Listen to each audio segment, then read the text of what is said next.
that things are turning on them, and that the attacks by ISIS in Turkey has begun, I hope, to change Mr. Erdogan's views. He's now asked the U.S. to come in and help with military attacks by airplanes from Turkish bases against ISIS in northern Syria, and that's a positive sign. So that's one thing that I think is headed in the right direction. Qatar tends to play many difficult angles, supporting a lot of groups that I think are contrary to their own interests. But Iran is the big factor. It's Iranian arms that go to Hamas and Hezbollah, their missiles, increasingly sophisticated. They're al-Quds forces. And they see this very much as a Shiite versus Sunni situation. And that's why they're as engaged as they are with the Shiite militias in Iraq. I think first that the Iran-US P5 nuclear deal will have the following course in our Congress. It'll initially be disapproved. The President will veto that disapproval, and I believe his veto will be upheld or sustained. So I think it will go into effect.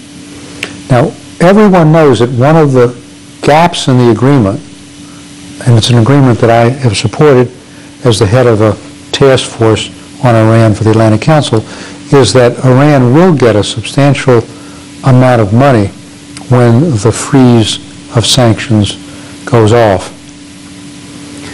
And undoubtedly, some of that will be used for nefarious purposes, for Hamas, for Hezbollah, for radical groups, and that's a real concern.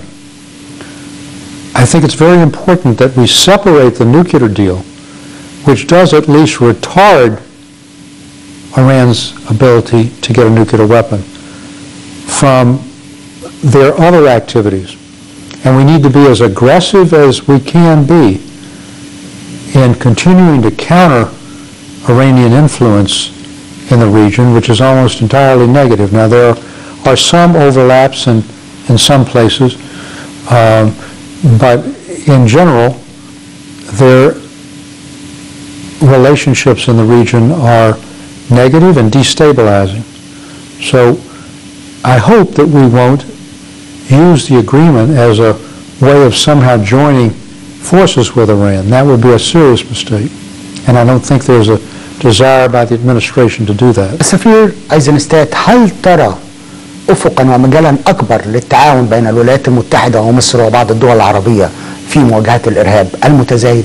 Absolutely. I think that the U.S. and Egypt, the Saudis, and other states in the Gulf, Jordan, are very real partners. They're facing the same enemies, the same risks, the same dangers, and I think they have the same interests in making sure that radicals are defeated.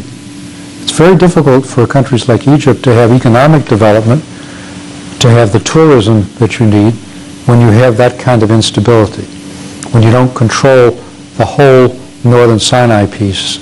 And that's why I think President Sisi has done the right thing to really attack those elements that are trying to destabilize the northern Sinai, and I think he's having some success.